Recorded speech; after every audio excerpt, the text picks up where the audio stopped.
Selamat pagi Bapak Ibu Saudara yang kekasih di dalam Tuhan. Selamat pagi. Pagi hari ini kita dipenuhi dengan kemurahan Tuhan.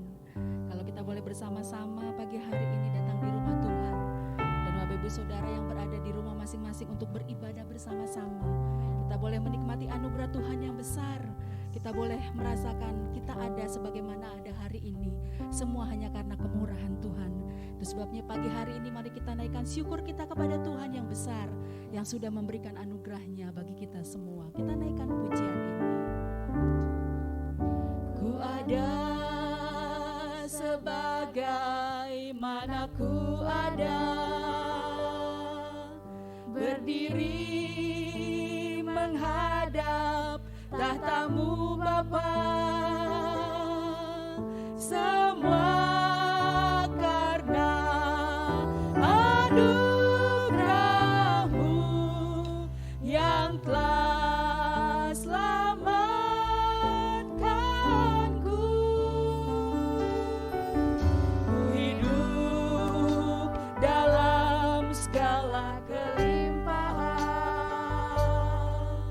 ku layak untuk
semakin bertambah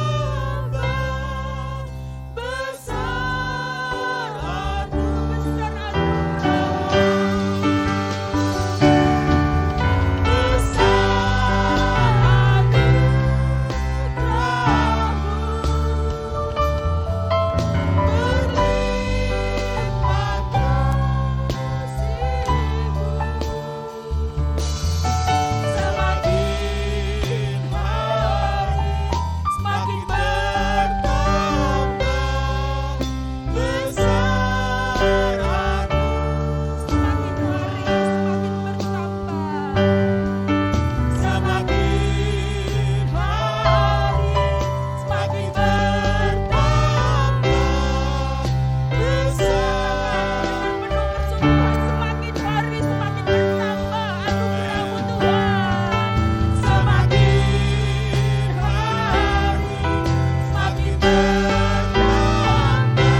Pertolongan kami datang dari Tuhan yang telah menjadikan langit dan bumi.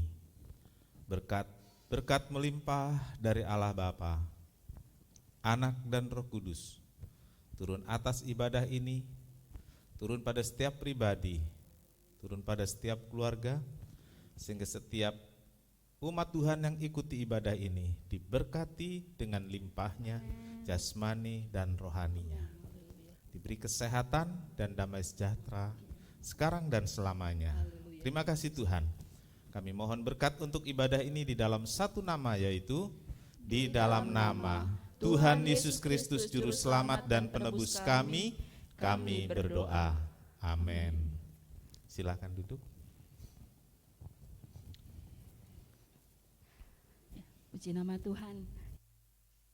Hikmat kebajikan tersedia bagi kita karena kita tahu Allah yang kita sembah adalah Allah yang sanggup. Amin. Allah yang melimpahkan segalanya dan anugerahnya yang sangat besar bagi kita. Aku diberkati. Haleluya.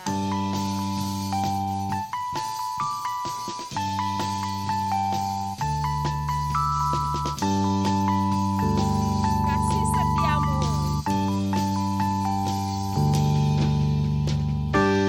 kasih setiamu nyata bagiku,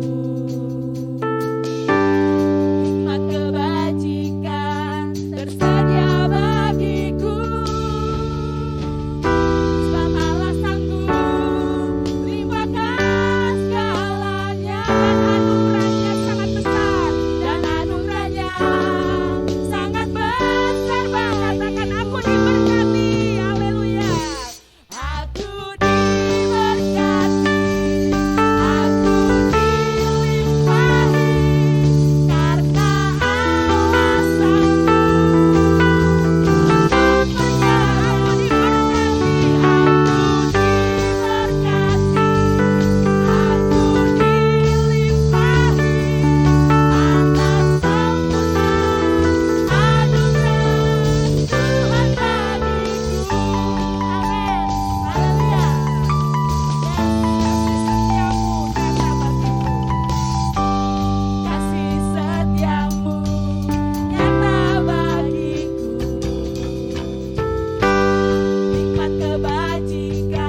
kita pikir gini, enak aja ya nyanyi aku diberkati, aku dilimpahi.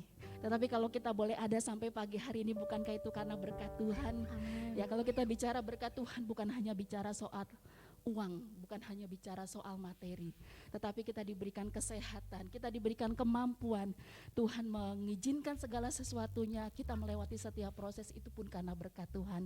Itu sebabnya pujian ini mengatakan sebab Allah sanggup melimpahkan segala sesuatu. Segala sesuatu bukan bicara soal materi saja, tetapi bicara soal bagaimana Tuhan memberikan sukacita, Tuhan memberikan berkat damai sejahtera dalam hidup kita. Tiada beban yang berat di dalam Tuhan, karena kita tahu Tuhan mengatur isi dunia ini.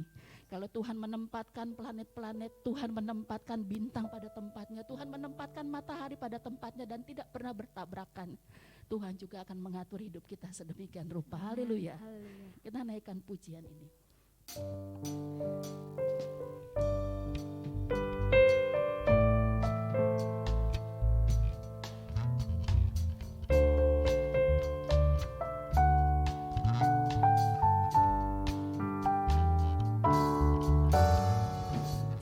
Beban yang berat di dalam Tuhan, gunung yang amat tinggi dihalaukannya, badai hidup yang besar diredakannya, hati yang hancur lulu dihiburkannya, hati yang hancur lulu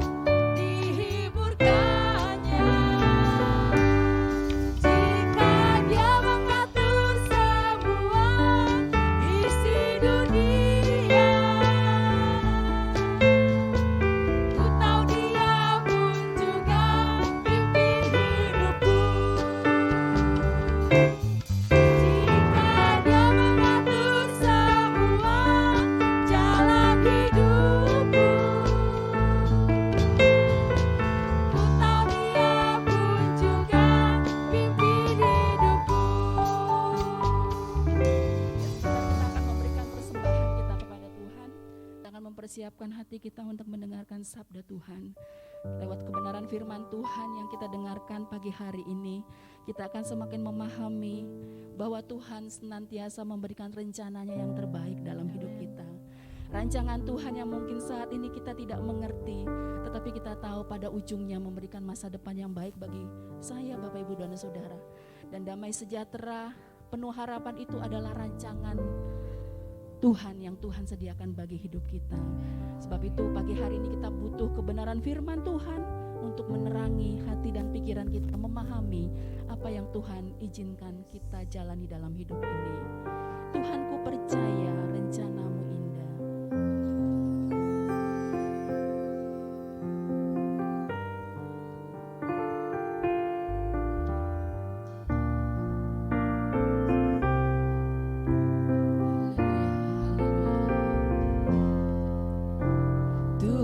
Ku percaya rencana-Mu indah, walau saat ini tak ku mengerti.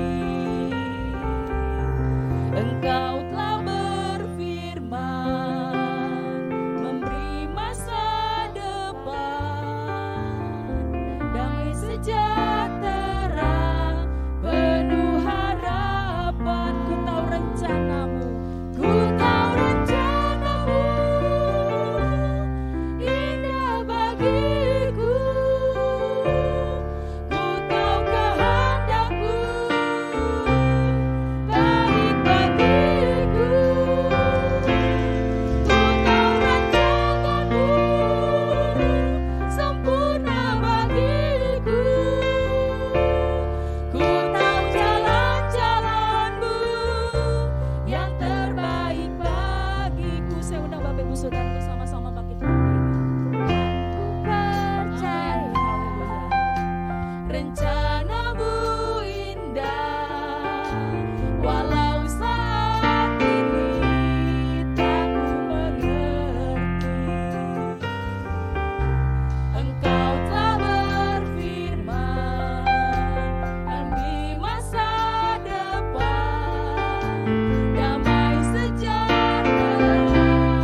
Bapa di dalam surga, inilah satu keyakinan kami, bahwa Tuhan senantiasa memberikan yang terbaik, merancangkan yang baik dalam hidup kami. Dan kami mau menyerahkan hidup kami hanya ke dalam tangan-Mu Tuhan, ke dalam genggaman tangan Tuhan. Biar Tuhan yang mengatur seluruh jalan hidup kami. Apa yang Tuhan izinkan hendak kami lalui, lakukanlah itu dalam hidup kami Tuhan. Sebab kami ini adalah hamba, dan kami mau menurut seturut dengan apa yang sudah Tuhan rancangkan dalam hidup kami. Tuhan Yesus, sebentar kami akan mendengarkan kebenaran firman Tuhan. Kami percaya kebenaran firman Tuhan yang akan kami dengarkan pagi hari ini itu semakin memperlengkapi iman percaya kami untuk terus berjalan di dalam kebenaran Tuhan. Dan kami menyediakan hati kami menjadi tanah yang baik, sehingga ketika benih firman itu disampaikan pagi hari ini, benih firman itu boleh bertumbuh dengan subur di dalam hati kami. Roh Kudus, mampukanlah kami untuk memahami kebenaran firman Tuhan dan melakukannya dalam hidup kami setiap hari. Kau urapi hamba-Mu yang sudah Engkau persiapkan untuk menyampaikan isi hati-Mu kepada kami pagi hari ini Tuhan. Biar hamba-Mu selalu ada dalam pengurapan Tuhan, dan biarlah apa yang disampaikan oleh hamba-Mu sungguh-sungguh ini adalah isi hati Tuhan yang akan disampaikan kepada kami. Terima kasih Tuhan Yesus, terima kasih kami hendak menikmati firman Tuhan pagi hari ini di dalam pimpinan Roh Kudus. Di dalam nama Tuhan Yesus Kristus kami berdoa dan bersyukur. Haleluya. Amin. Silakan duduk dan selamat mendengarkan sabda Tuhan yang akan disampaikan oleh Bapak Pendeta Dr. Martin Stefanus MTH. Kami persilakan. Bapak Ibu Saudara, selamat pagi. Puji nama Tuhan, saudara-saudara, hari ini kita kembali beribadah untuk mendengarkan firman Tuhan, untuk memuji Tuhan. Firman Tuhan dalam bulan ini, saudaraku, tentang pemeliharaan Tuhan di padang gurun.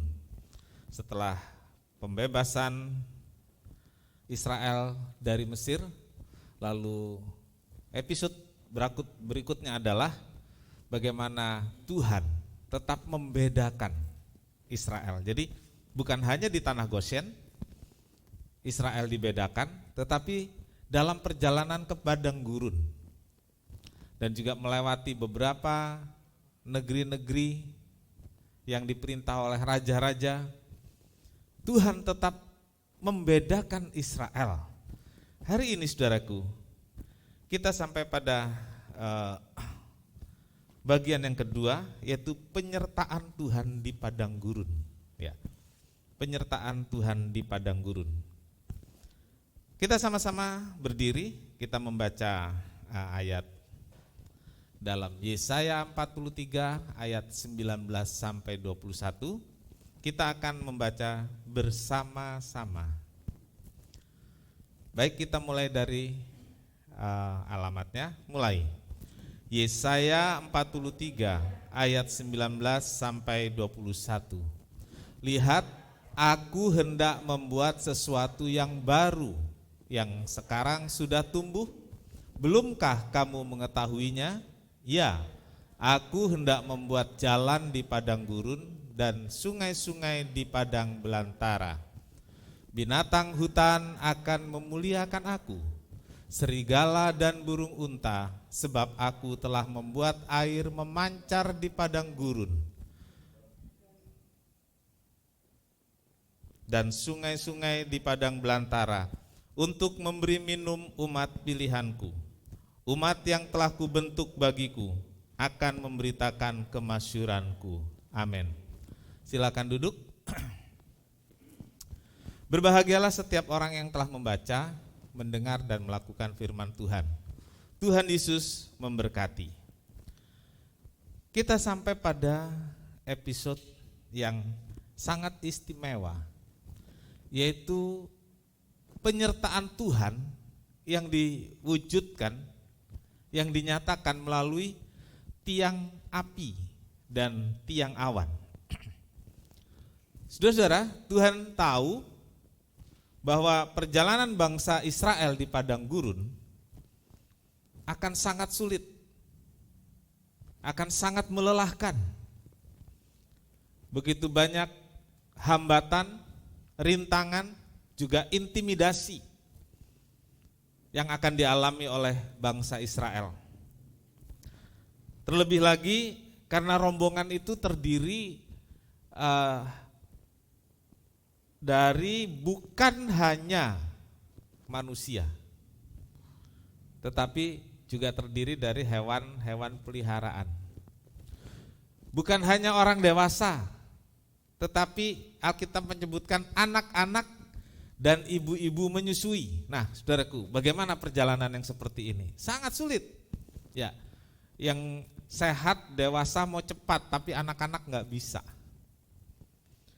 Yang sehat dan kuat mau cepat, tapi ibu hamil, yang menyusui, yang punya balita nggak bisa. Itu sulit. Di dalam sendiri ada kesulitan seperti itu. Lalu belum lagi barang bawaan. Saudara, ibu-ibu, bapak-bapak yang pernah punya anak kecil, kalau dulu saudaraku saya mau pergi nggak repot saudaraku, bawa susu kotak, ini ada anak-anak, bawa susu kotak, sudah nggak bawa yang termos, air panas lah, tempat makanan, enggak saudaraku. Dari anak belum hampir setahun bawaannya cuma susu kotak, ya susu kotak, nggak ada nyeduh-nyeduh susu di jalan, nggak. Bapak ibu saudara biasanya kan beda, bawa anak satu, kopernya dua saudaraku, yang isi pampers, apalagi saudara, makanan, minuman, perlak, wah pokoknya tentengannya banyak banget. Sekarang saudaraku, Israel yang jalan bukan hanya sehari, tapi 40 tahun saudara. Begitu lama mereka dalam perjalanan. Lalu seperti apa bawaannya? Bawaan pribadinya sendiri sudah banyak. Lalu ditambah lagi dengan barang-barang jarahan yang mereka bawa, dan memang diperintahkan Tuhan untuk dibawa. Barang-barang orang Mesir. Ada emas, ada berbagai perhiasan, kaca, semacam benda-benda yang kemudian bahan-bahan itu digunakan untuk salah satunya pembangunan tabernakel. Nah, saudara-saudaraku,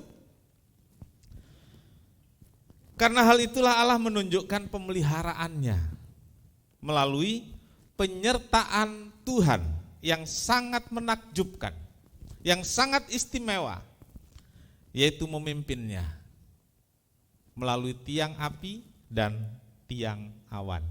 Ya, melalui tiang api dan tiang awan. Dalam Keluaran 13 ayat 20 sampai 22, saya bacakan demikian. Keluaran 13 ayat 20 sampai 22. Demikianlah mereka berangkat dari Sukot dan berkemah di Etam, di tepi padang gurun. Tuhan berjalan di depan mereka pada siang hari dalam tiang awan untuk menuntun mereka di jalan.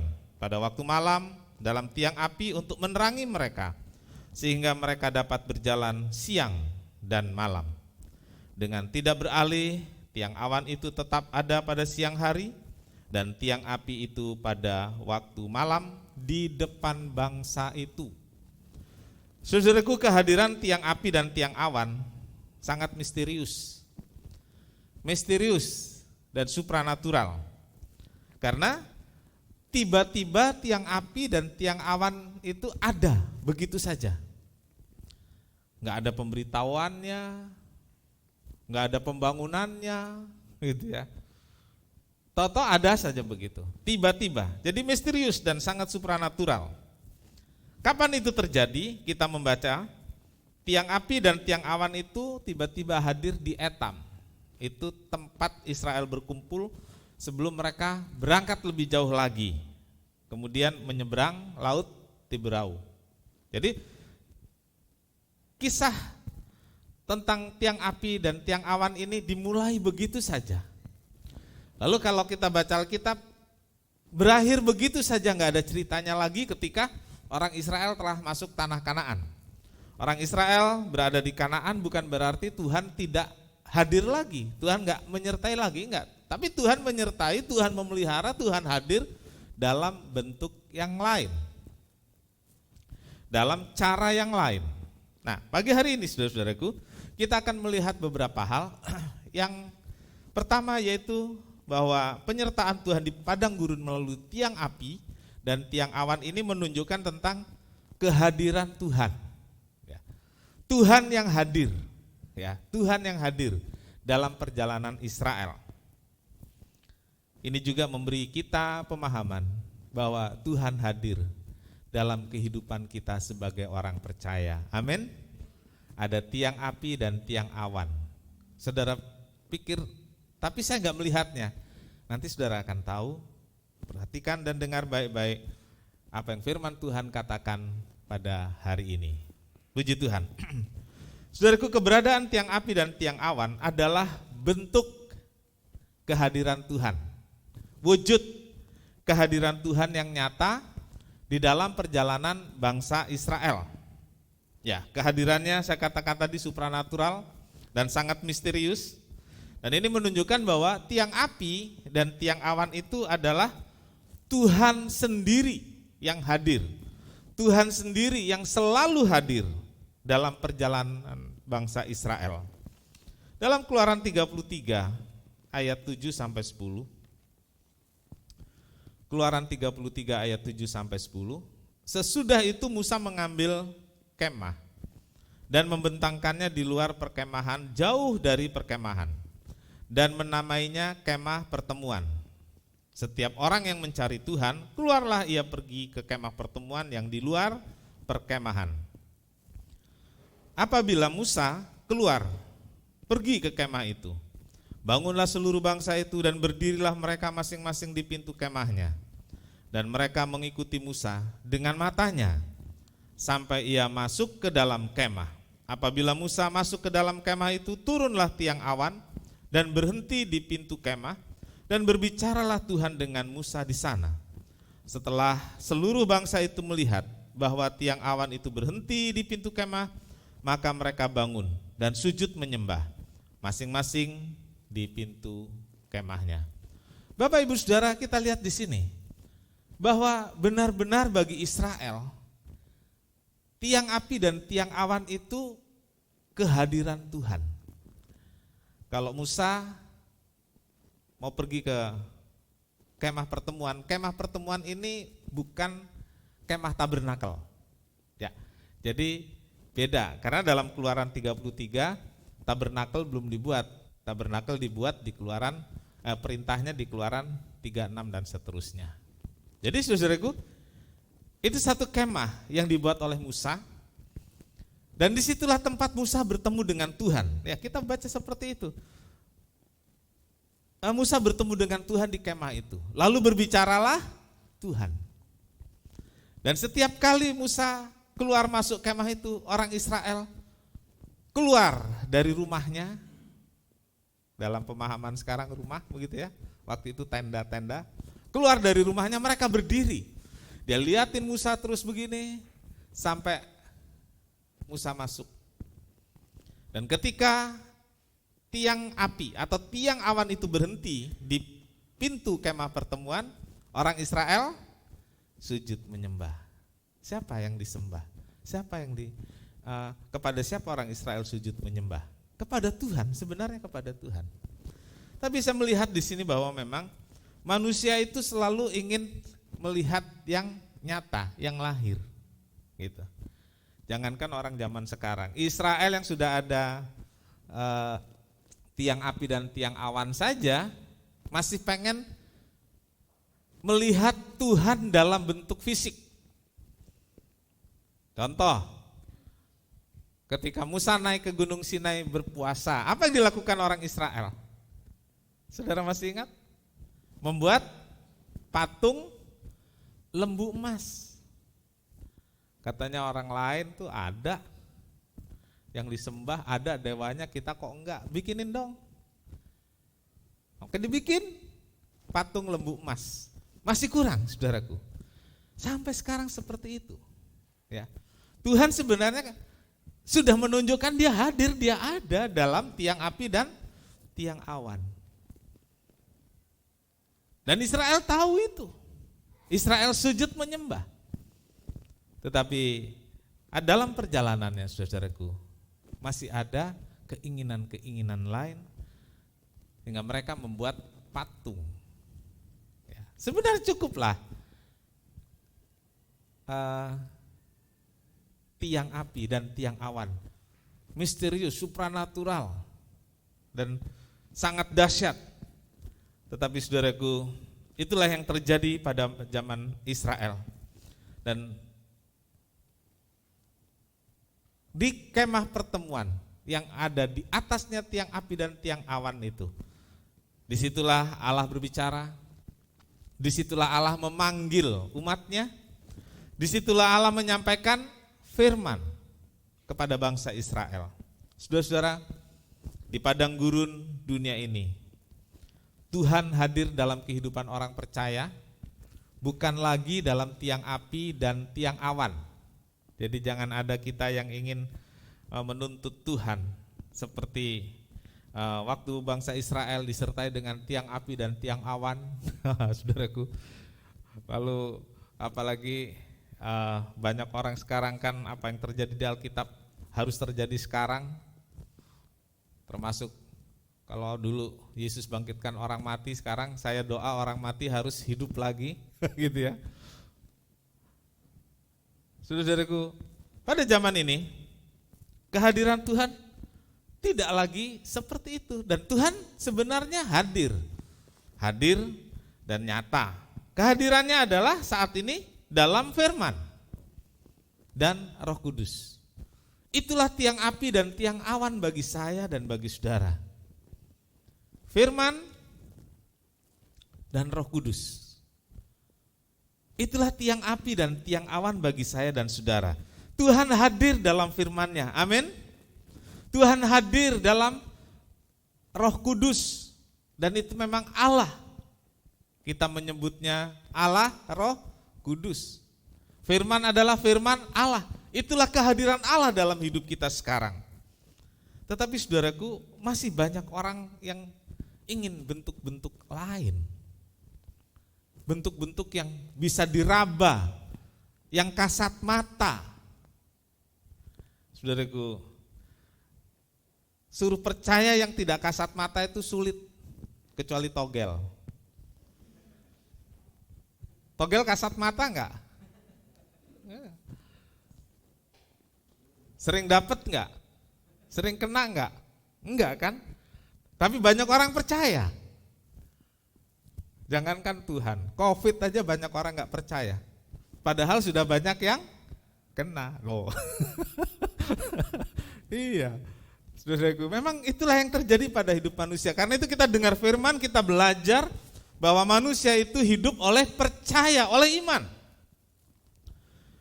Ingatlah, hidup kita ini bukan hanya karena melihat, tetapi karena percaya. Hidup karena iman, melihat dengan mata iman.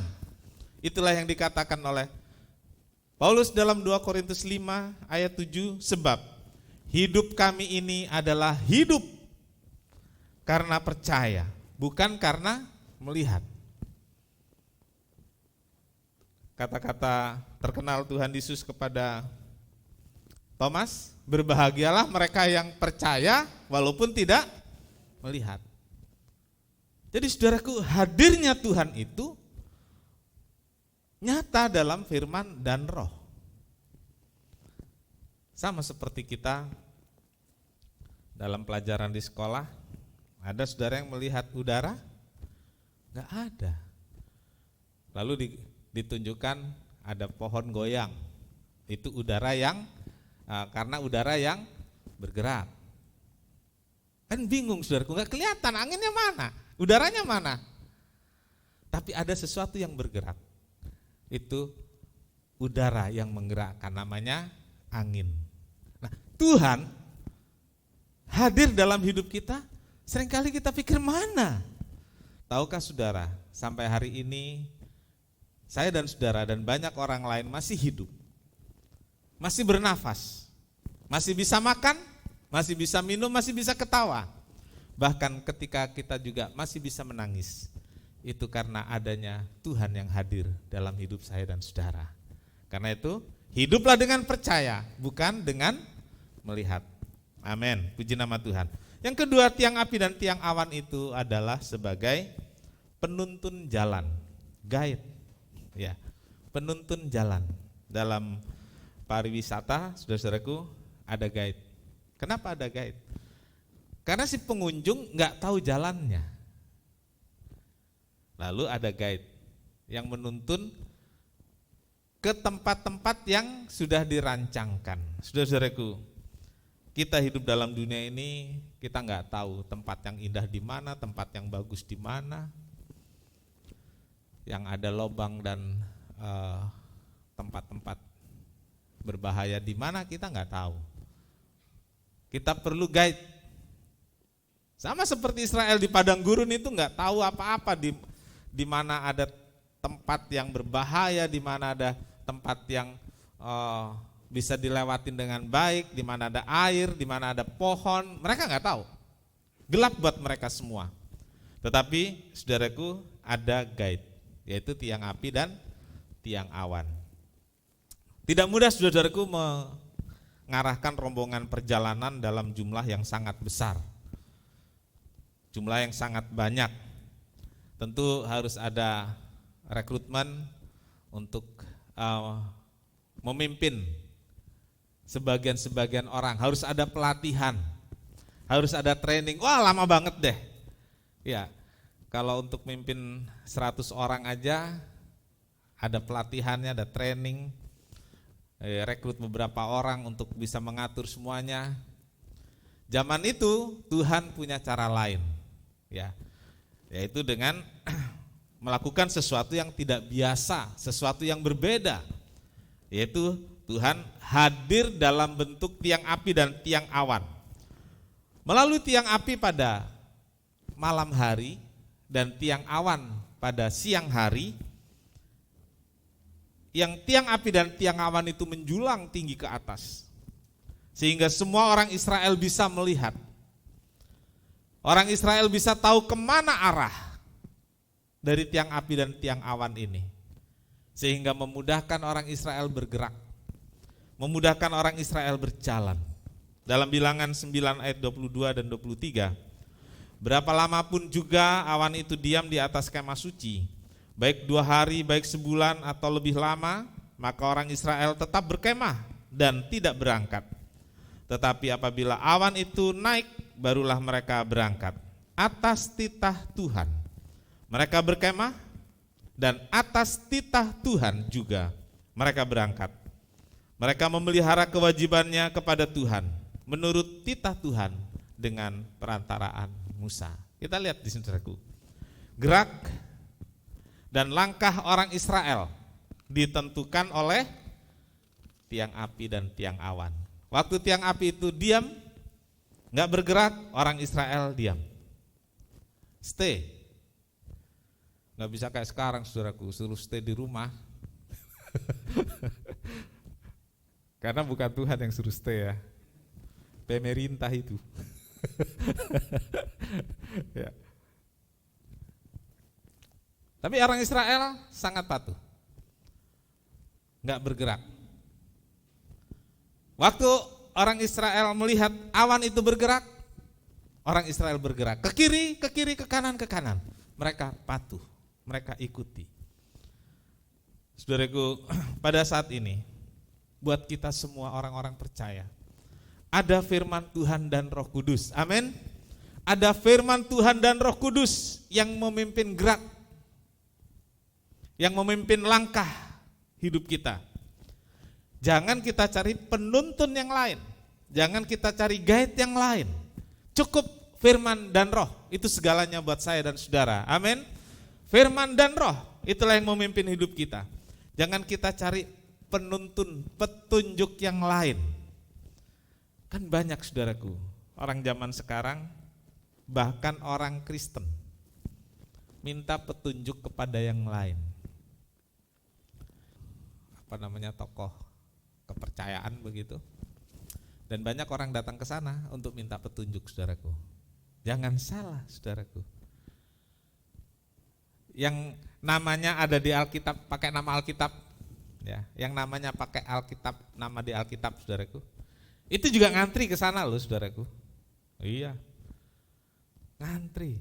Termasuk majelis-majelis gereja. Tapi saya sih belum pernah dengar ada pendeta. Mungkin kalau dia pakai topeng ke sana siapa tahu ya. Iya.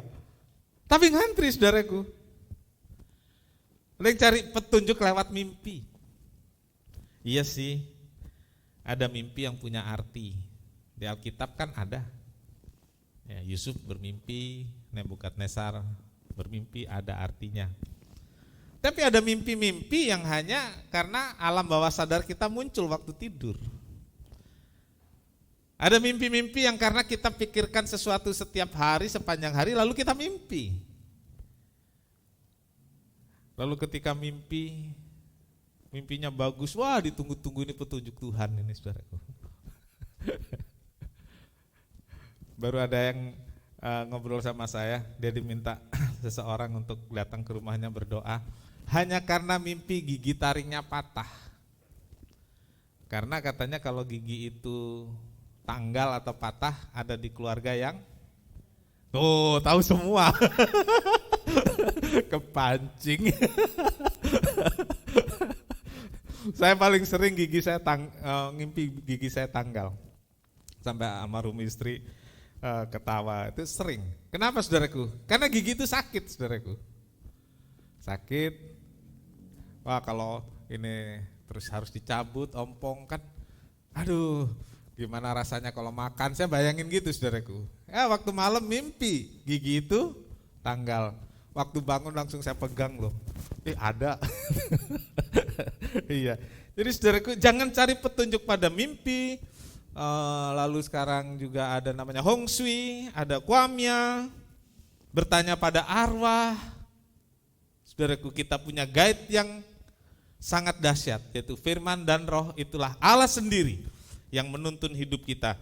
Mungkin tuntunan itu bisa membingungkan.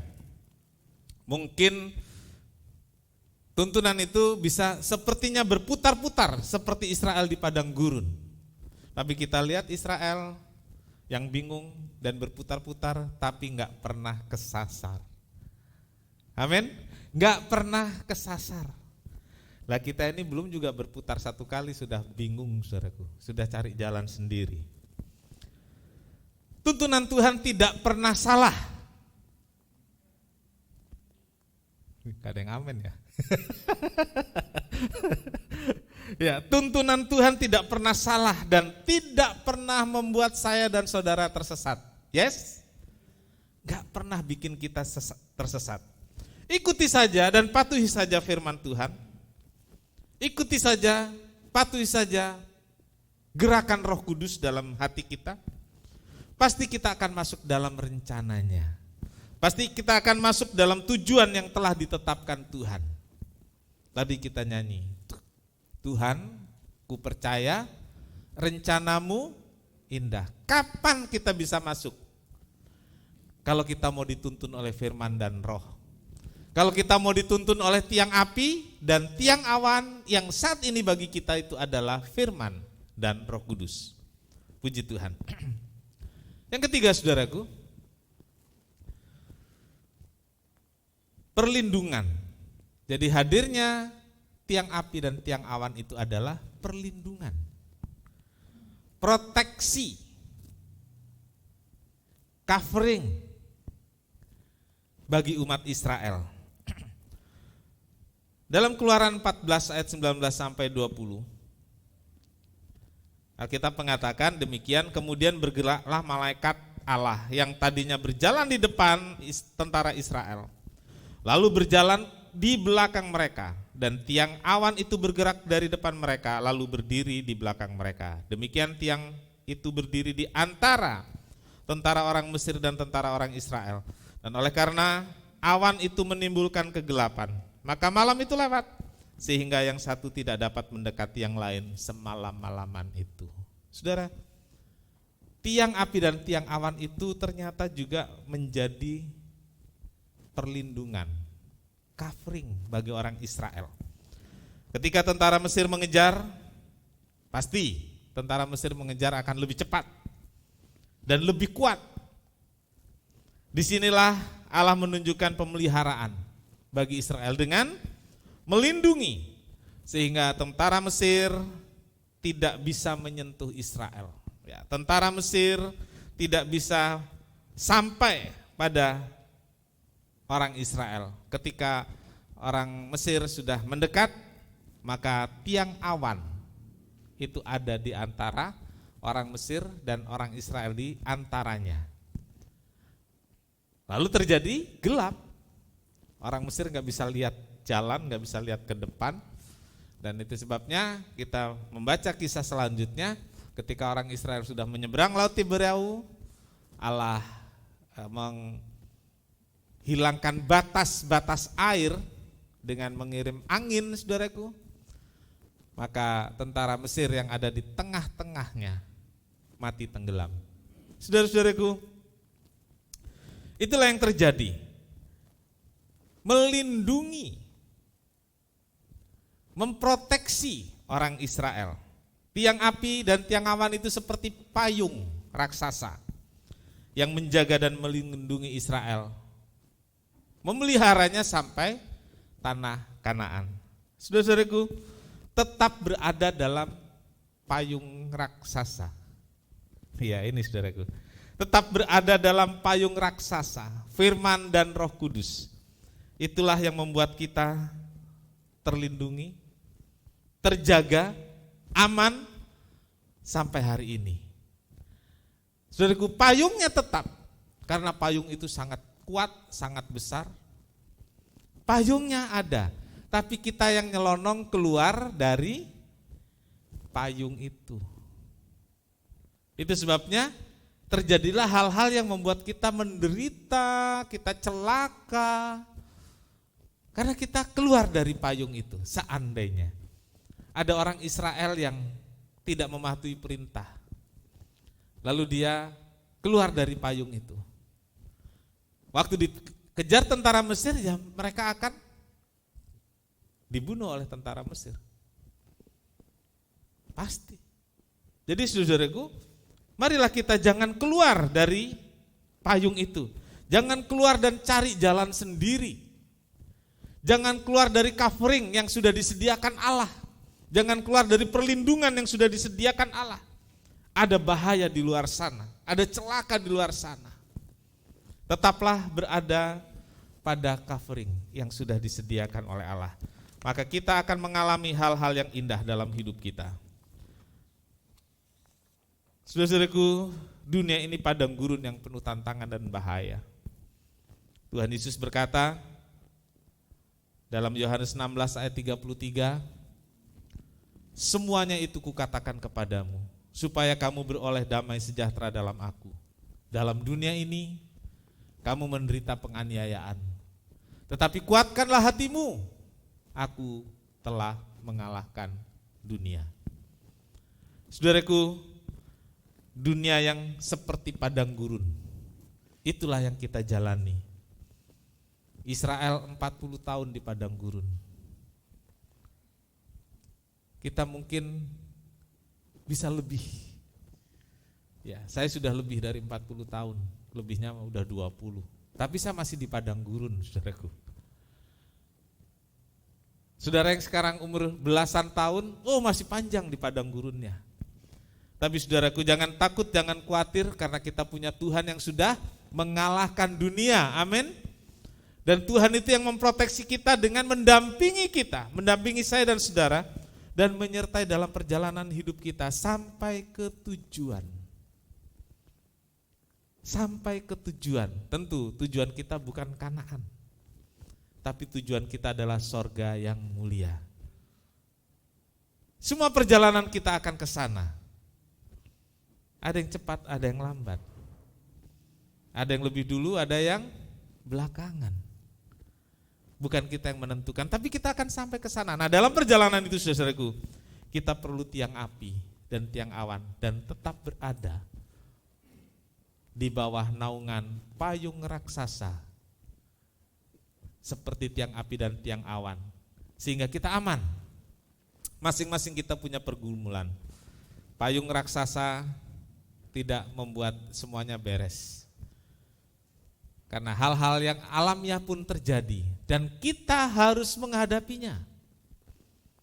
Tetapi dengan bersandar pada Tuhan, dengan tetap berada di coveringnya Tuhan, Tuhan akan membantu dan menolong kita. Jangan jalan sendiri, seperti Musa berkata kepada Tuhan, kalau engkau enggak beserta saya Tuhan, jangan biarkan saya pergi. Kalau Tuhan enggak beserta saya, jangan biarkan saya pergi. Inilah lagu yang akan kita nyanyikan bersama. Saudaraku, saya sangat diberkati dengan lagu ini. Saya sangat tersentuh oleh lagu ini. Kalau engkau enggak beserta saya Tuhan, jangan biarkan saya pergi. Karena di luar Tuhan, atau kalau saya jalan sendiri tanpa Tuhan, maka yang terjadi adalah banyak hal yang tidak baik.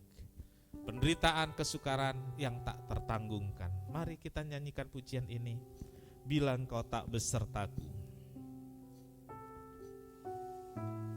Yes, haleluya. Oh.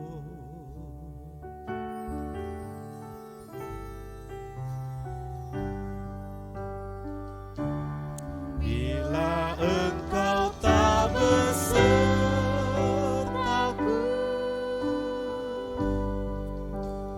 ku tak mau berjalan.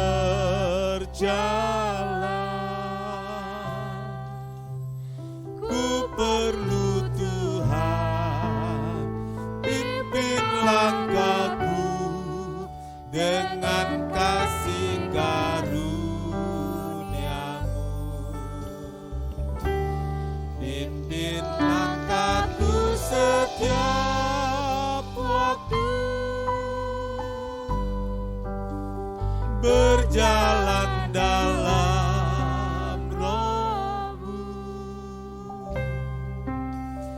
Nyatakan Tuhan kemuliaan-Mu dan berjalanlah denganku. Kita sama-sama berdiri. Bila engkau tak besertaku,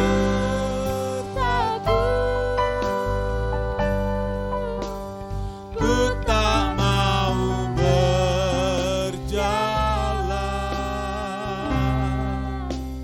Ku perlu Tuhan, pimpin langkahku dengan kasih karunia-Mu. Pimpin langkahku setiap waktu, berjalan dalam Roh-Mu. Nyatakan Tuhan kemuliaan-Mu dan berjalanlah denganku. Kita mengangkat tangan, nyanyikan pujian ini. Bila engkau tak besertaku, ku tak mau berjalan. Pimpin Tuhan, pimpin langkahku dengan kasih karunia-Mu.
kasih Tuhan.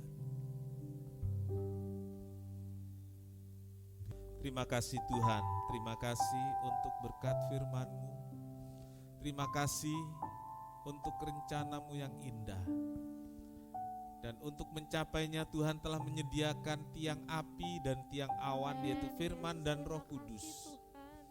Sehingga kami bisa mencapai apa yang sudah Tuhan tetapkan bagi kami. Kami dapat masuk dalam rencana yang indah dari Tuhan. Ampuni kami Tuhan, kalau seringkali kami mencari jalan kami sendiri dengan tidak tetap berada di bawah pimpinan tiang api dan tiang awan itu. Ampuni kami Tuhan, dan mohon kiranya Roh Kudus menuntun kami untuk masuk dalam rencana indah dari Tuhan, sehingga kami menikmati sukacita damai sejahtera dalam pertolongan Tuhan. Terima kasih, terima kasih. Segala puji bagi Tuhan. Kami akan masuk dalam perjamuan kudus, kiranya Tuhan memberkati. Terima kasih Tuhan, terima kasih. Tuhan berkati roti dan anggur, biarlah itu jadi tubuh dan darah Tuhan buat kami semua. Dalam nama Tuhan Yesus kami berdoa. Amin. Silakan duduk, silakan mempersiapkan dengan membuka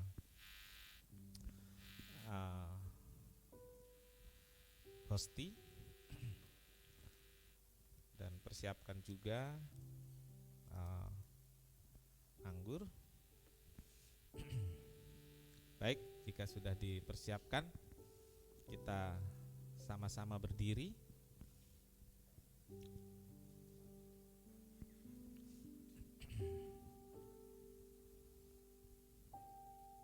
Angkat roti dengan tangan kanan lebih tinggi dari kepala.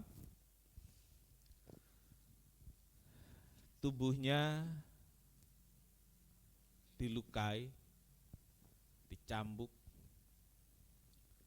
dan dari tubuhnya itulah mengalir darah. Tubuh yang dilukai, dipecah-pecahkan itu ada pada kita. Dan ketika kita mengangkatnya, ada kehadiran Tuhan dalam roti atau hosti ini. Tuhan hadir dalam perjamuan kudus ini. Itulah yang membuat perjamuan kudus punya kuasa yang dahsyat. Tuhan, kami masuk dalam perjamuan kudus. Berkati roti dan anggur dengan kehadiran Tuhan di dalamnya. Dan siapapun kami yang menikmatinya diberkati, disembuhkan, dipulihkan, dipelihara oleh Tuhan. Terima kasih Tuhan, terima kasih. Dengarkan firman Tuhan. Inilah tubuhku yang diserahkan bagi kamu, perbuatlah ini menjadi peringatan akan aku.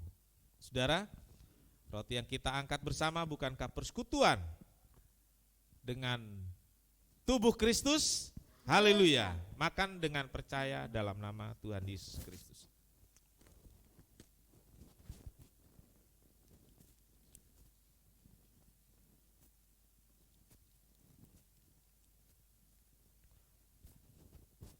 Angkat cawan lebih tinggi dari kepala. Inilah tubuhnya, inilah darahnya yang mengalir dari tubuhnya. Karena kita orang-orang berdosa. Darahnya mengampuni dosa kita. Darahnya memberi kita kesembuhan. Amen. Darahnya membaharui hidup kita sehingga kita berkenan kepadanya. Dengar firman Tuhan. Cawan ini adalah perjanjian baru yang dimeteraikan oleh darahku. Perbuatlah ini setiap kali kamu meminumnya menjadi peringatan akan aku. Saudara, cawan yang kita angkat bersama bukankah persekutuan dengan darah Kristus? Haleluya. Minum dengan percaya dalam nama Tuhan Yesus Kristus.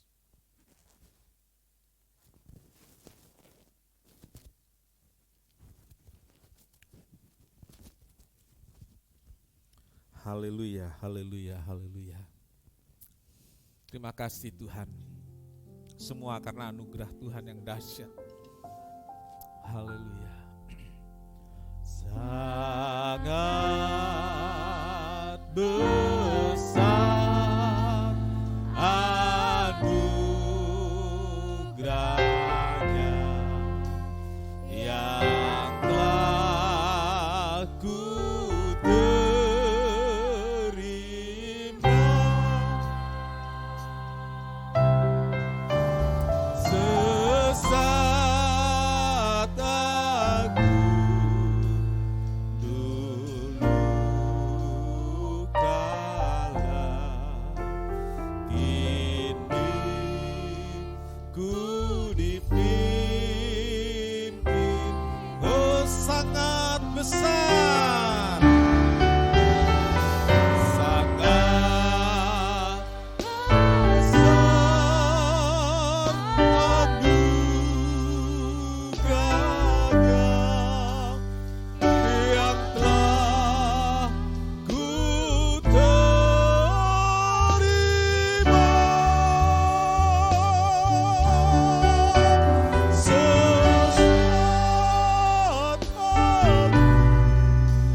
kasih untuk anugerah Tuhan yang begitu besar, dahsyat buat kami.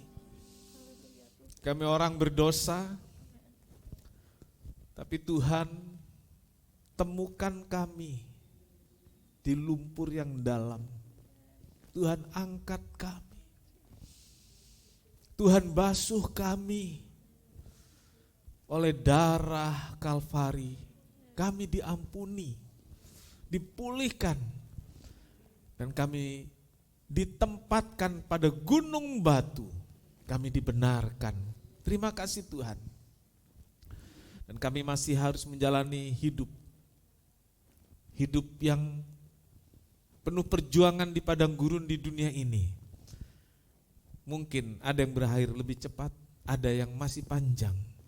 Tetapi satu permohonan kami, biar Tuhanlah yang menjaga, melindungi kami.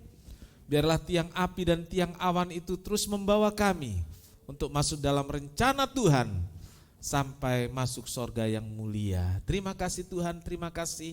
Berkati semua yang hadir, berkati pelayan-pelayan Tuhan, berkati persembahan, persepuluhan anak-anak-Mu, baik mereka yang beribadah di gereja maupun yang mengikuti ibadah di rumah masing-masing. Tuhan berkati semuanya dan Tuhan dipermuliakan. Terima kasih Tuhan, pimpin kami pulang dengan selamat, biar hari ini jadi hari yang diberkati Tuhan dan penuh sukacita.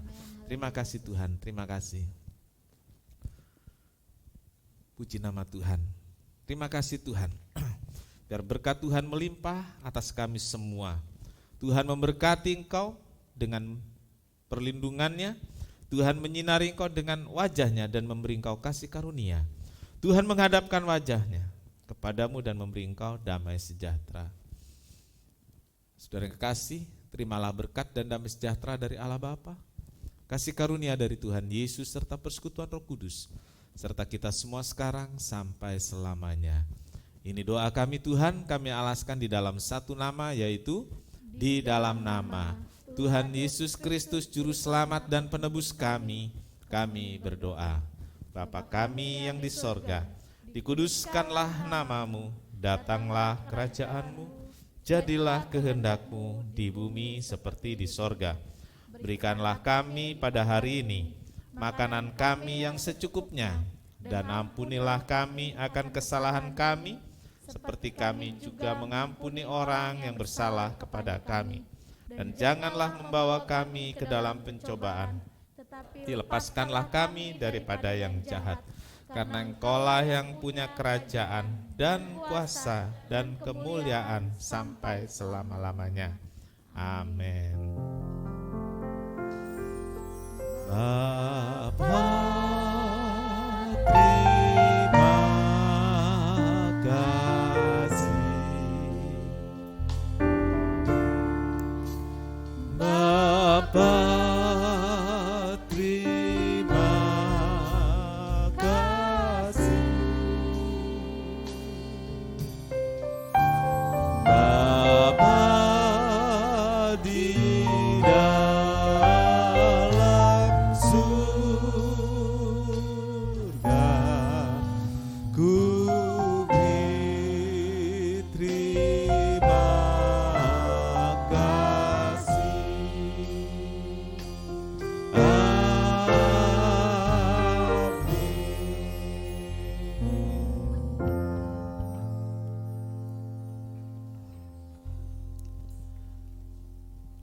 Puji nama Tuhan.